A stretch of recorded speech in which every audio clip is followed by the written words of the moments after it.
Hello again, warriors. Welcome back. In this episode, we're going to discuss things about RVs. Whether you should buy an RV, if you want to buy an RV, you want to buy new, do you want to buy used, what type of RV, where you want a towable, do you want a drivable, anything. And one of the biggest questions of all, should you even buy an RV at all? We're going to answer that question and many more. Be right back. Native American culture, tree and mountain. Get a little bit of a sunrise in the background. Hello again, warriors. Welcome back. We are the Road Trip Warriors. I'm Charles. And Rose. And Rose. And we are here actually at Sebastian Inlet State Park. And we've been here actually for the last 3 days. Actually, this is our last day here. We're leaving. But anyway, this will be actually our second video, I guess episode 2 if you like.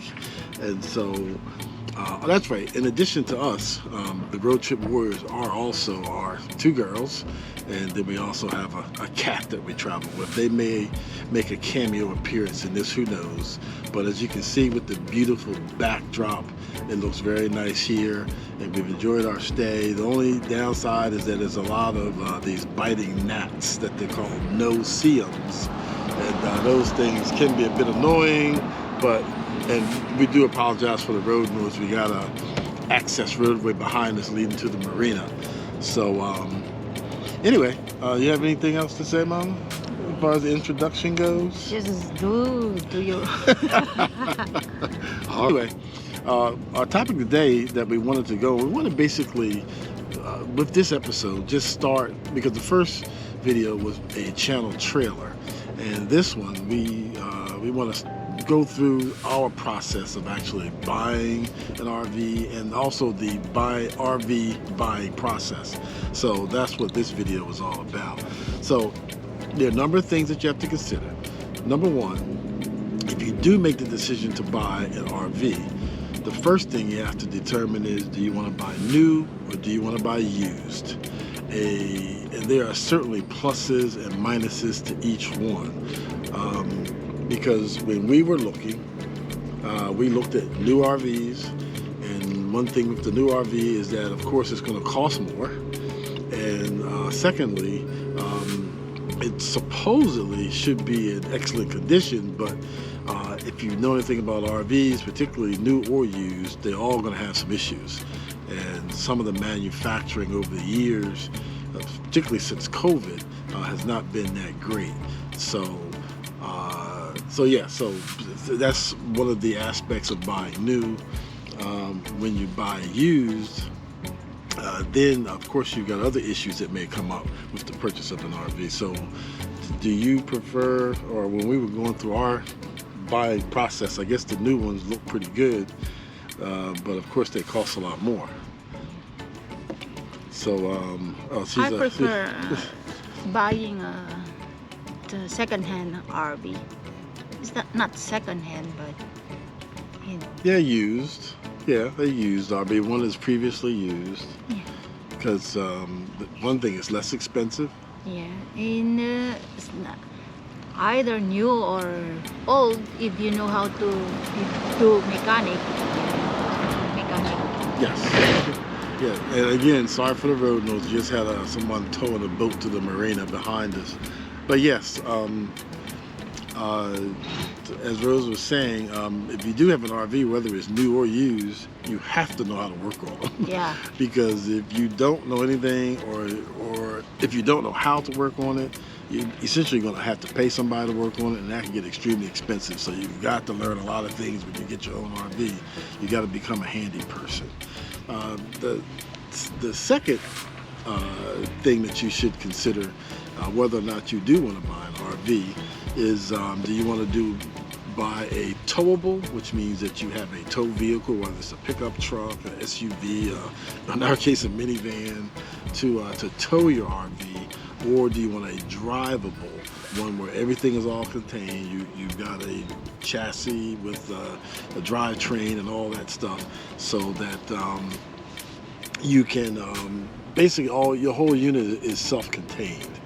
So we have a drivable. And do you prefer the drivable or do you prefer the towable? Towable, because towable, you can leave the RV in a place where you go for camping. You know, you can leave. But the other one, what's that the name? I call it a drivable. They're different Drivable names. is you can go anywhere as long if, example, you go to grocery store. You take everything. Yes. Well, that's true. That is true. Take everything. Yep. Yeah, so essentially, yes, with a towable, you can detach it, you can leave it, and then you can take your tow vehicle and you can go wherever you want. And with a drivable, of course, unless you have a separate vehicle to drive in, then you have to take your whole RV with you. Which is, I guess, has its pluses and minuses, but in our case, we prefer the tow. But that's just one of the other considerations. And okay, the next issue, as far as decision making, is the type of RV. I mean, there are different types of RV. You've got your pop-ups, which are essentially like RVs, almost like a cross between a tent and a hard-side RV. You've probably seen them when they're towing. They're one flat unit. Then when you get to your destination, it pops up and opens up, and you get the area that you actually live in, which is all mostly canvas or fabric or something of that nature. Then you got your truck campers. Generally, you mount those on the back of your pickup truck. And we couldn't do a truck camper with ours because we just have a minivan. It wouldn't work. They're made for pickup trucks. And those are detachables also, because when you get to where you're going, you can detach it and you still have your pickup truck. And the third class is travel trailers, and that covers both bumper pulls and fifth wheels. And you're not getting bored, are you, Mom? No, it's just hot. Oh, it's hot. Okay, all right. So she's getting a little hot, but she's a hot mama anyway. So, okay. So anyway, and then you have your fifth wheels, and basically those attach to the bed of a pickup truck, and you can detach those also. Those are normally your much larger units, and they've become very popular because generally can carry much more. Even though some bumper pulls, you can carry some really, really big, you can tow some really big RVs, but the fifth wheel, you can generally tow a little bit more. And then you also got your different classes of drivables. You've got your Class A, which are normally your bigger units that almost look like a bus almost. And they come in different configurations. You have larger ones, and you got smaller ones. And then you also have your Class B, which is a van. In fact, here at this campsite, there's a lot of Class Bs because these campsites are not that large. And also you've got your Class C, which is normally a bit smaller than which would be a Class A, and I always can tell those because it's got like a hangover over your cabin area where you drive. So essentially, those are the different types of RVs, the things to kind of consider when you are looking to buy an RV. So the bottom line comes down to, do you really want an RV? And as we were indicating before, if you don't have the wherewithal to do maintenance and repairs on your own, or you probably don't want one. Another reason that you probably would not want an RV, whether it's a drivable or towable, is if you don't like to drive. Because in our case, Rose doesn't drive. Yeah. So I basically do all the driving. In my case, I don't mind driving. I don't mind driving at all because wherever we go, it's just no issue. I just drive and I don't have any issue with it at all. And just take breaks when you need it. But in fact, we've put about 25,000 miles on our RV so far in about 42 different states. And again, I don't mind it at all. But if you do have an issue with driving, that's probably a reason that you probably would not want to buy an RV. And also, I guess the fear of towing or even driving a larger vehicle, because it's a different experience when you're towing. Even our unit is only 20 feet long. There's something that you have to consider because it takes a little getting used to. And even if you have a drivable, you will be driving a much larger vehicle. So that's something also to consider. But as far as the pluses to buying an RV and why you would want to, because you just love to travel. You love Explore. to explore. You just go to many places that Adventure. And you go to many places that you may not have visited before. You may have flown over them as you travel by plane, and you just never see these places at ground level. It's an eye-opening experience when you have a chance to actually go and visit some of these places. It's just like enjoy the moment until we're still young. Exactly. Is that correct? Well, you're young. I'm not quite as young, but We're getting old. no. So enjoy. But again, I don't mind driving long distances. In fact, we're leaving here going to the Florida Everglades, or actually I should say the Everglades National Park, and it's about a 4-hour drive. But yeah, it is what it is. You do what you got to do. We've never been there before, and this will be our first time, so we're looking forward to it. So also,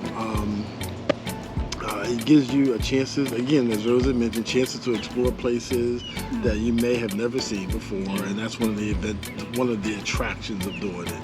And I mean, we wake up in different places many times, and we actually, I think this might be our 100th camping location, if I'm not mistaken. We're close to it.